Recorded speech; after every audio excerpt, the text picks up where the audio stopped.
Jean-François Barry. Entendez aujourd'hui les sujets de demain. On se sent privilégié présentement de pouvoir discuter avec Joseph Facal, chroniqueur au Journal de Montréal, comme vous le savez, et qui est sur place du côté de Paris pour couvrir les Jeux olympiques. Bonjour, M. Facal. Bonjour Jean-François, comment vas-tu? Ça va très bien, mais j'aimerais être dans vos bottines présentement parce que, comment ça se déroule, la frénésie, comment on se sent là-bas, là? Je te dirais que ça dépend pour qui. Si j'étais un policier français, je serais sur le gros nerf.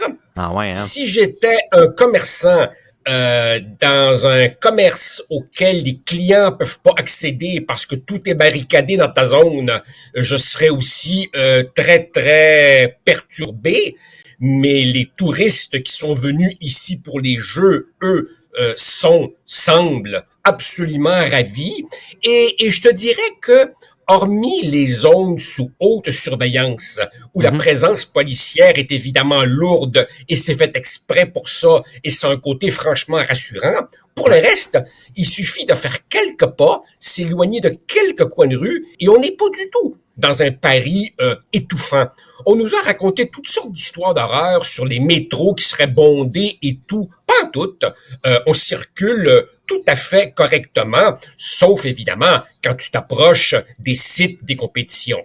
Bien entendu, les berges en bordure de la Seine des deux côtés sont totalement barricadées pour la durée de la cérémonie, mais dès demain, il devrait y avoir beaucoup plus de fluidité. Au total, il y aura bien entendu des petits couacs organisationnels ici et là, il y en a toujours, mais ça semble très bien se passer. Moi, j'ai beaucoup de fun. Oui, c'est ce qu'on entend. Puis la majorité des Parisiens semblent assez satisfaits de ce qu'ils voient présentement. C'est sûr que, il y a quelques coins, mettons, de Paris où c'est plus difficile de circuler.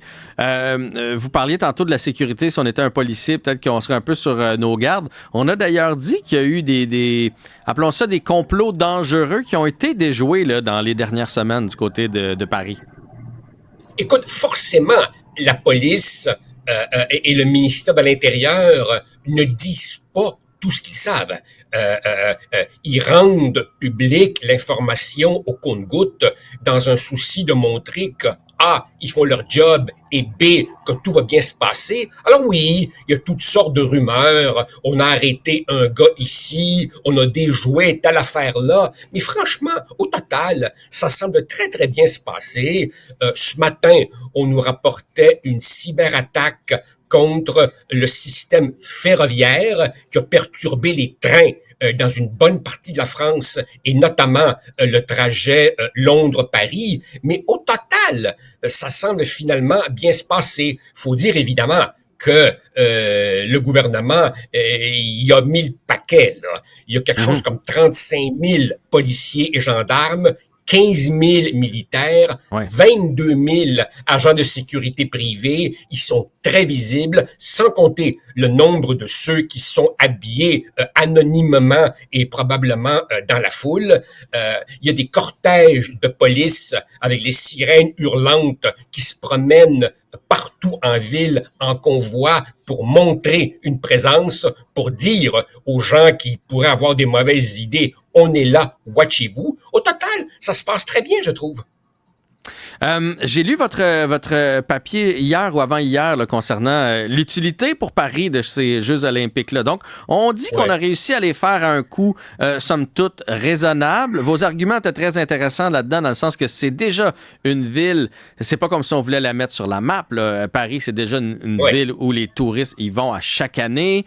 Alors, ça leur apporte quoi aux Parisiens d'organiser les Jeux? Est-ce qu'il y a des infrastructures durables qui vont être mises sur place? Comme la Seine, on m'a dit, ce que j'ai entendu, c'est que le fait qu'elle soit nettoyée, qu'on ait fait des nouvelles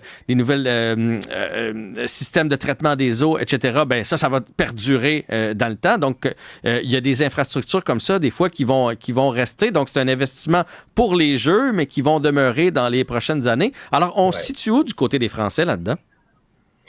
C'est une question extrêmement complexe. quand les Jeux olympiques sont organisés dans une société dictatoriale, comme par exemple la Chine, ben, si t'es pas d'accord, on te fait rapidement comprendre que tu as intérêt à te taire. Dans les sociétés démocratiques où tu as le droit de parler, tu auras évidemment des gens qui sont pour, des gens qui sont contre, des gens qui savent pas trop, des gens qui sont pas branchés. Donc, il y a une diversité de points de vue. Dans le cas de Paris, je te dirais que les Parisiens qui sont excédés par l'aventure olympique et qui ont les moyens de partir, eux, sont déjà partis à la campagne chez les amis. Restent ici ceux qui n'ont pas les moyens de partir ou ceux qui espèrent faire de l'argent.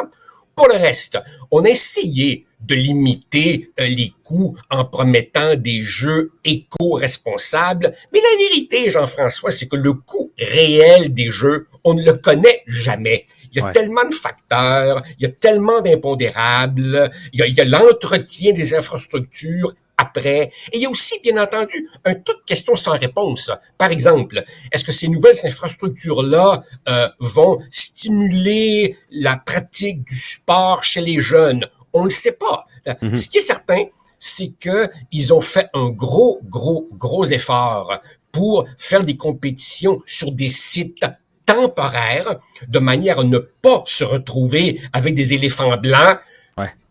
Il y a un cas ici qui nous vient en tête, auquel nous, les Québécois, on pense tous. Oui, ça dit vaguement quelque chose. Alors, ils ont fait un gros effort de ce côté-là. Je me rappelle que j'avais couvert la Coupe du monde de soccer au Brésil en 2014, et là, on avait construit des stades flambant neufs, dont beaucoup sont aujourd'hui sous-utilisés, voire vides. Il semblerait que c'est pas le cas en France. Ils ont pris ce qu'ils avaient déjà, évidemment. C'est un pays abondamment pourvu en infrastructures sportives. On a modernisé certaines choses qui étaient là. Et pour le reste, la plupart des compétitions se déroulent à Paris, en ville, dans des sites temporaires. Donc là-dessus, pour faire des jeux, si tu veux, éco-responsables, ils ont fait un effort visible. Quant aux chiffres, on ne les connaît pas et on ne les connaîtra probablement jamais avec exactitude. Non, puis c'est impossible de tout additionner. On parlait de la sécurité tantôt.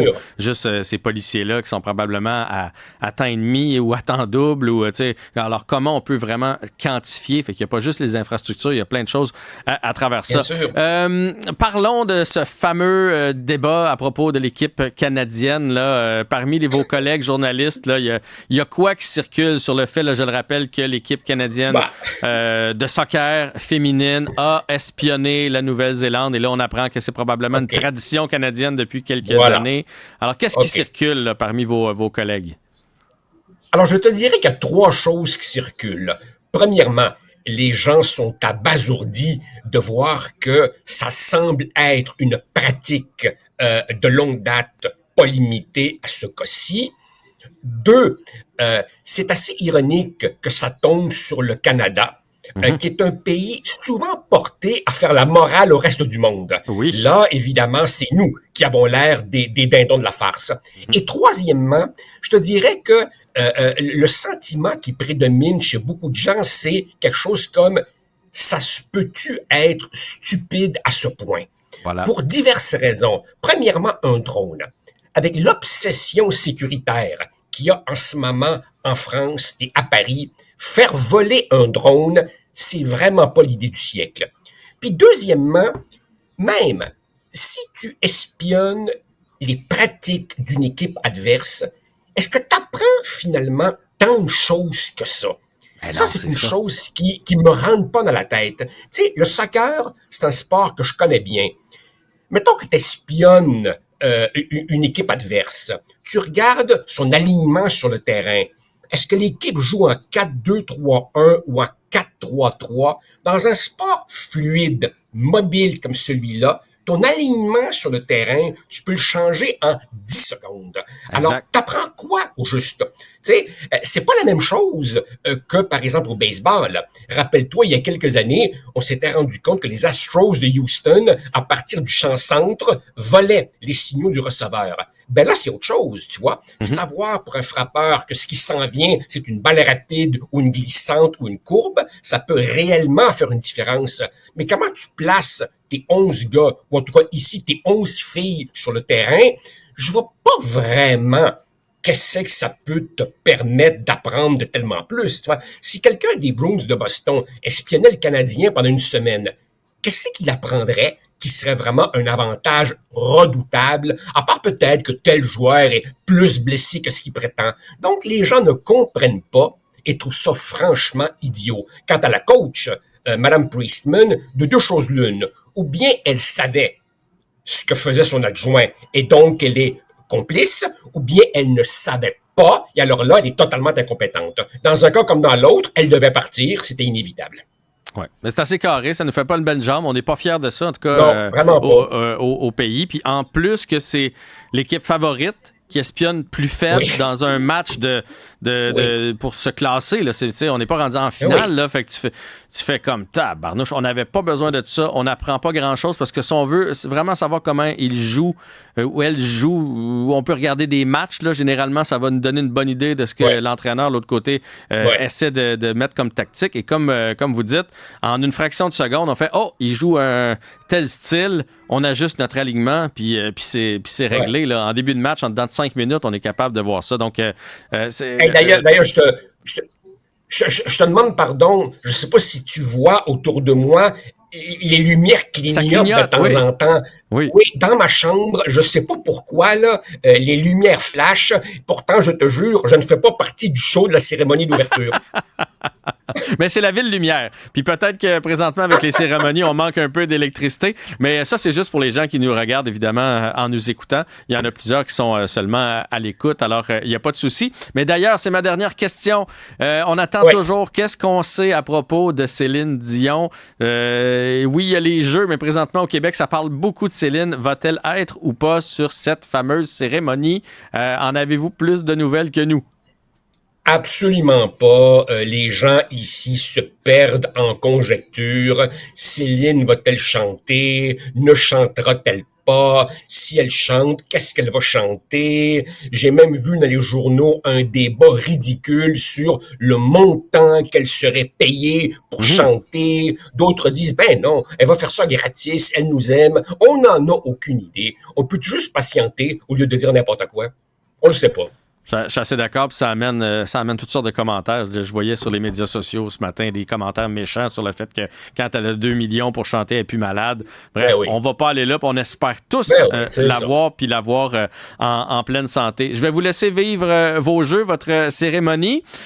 Si jamais c'est possible de se reparler dans les prochaines semaines, ça serait super intéressant. Ouais, pourquoi pas? Parce qu'on prévoit... On prévoit entre 25 et 30 médailles pour le Canada. Donc, il va y avoir des moments plus réjouissants que l'histoire du soccer.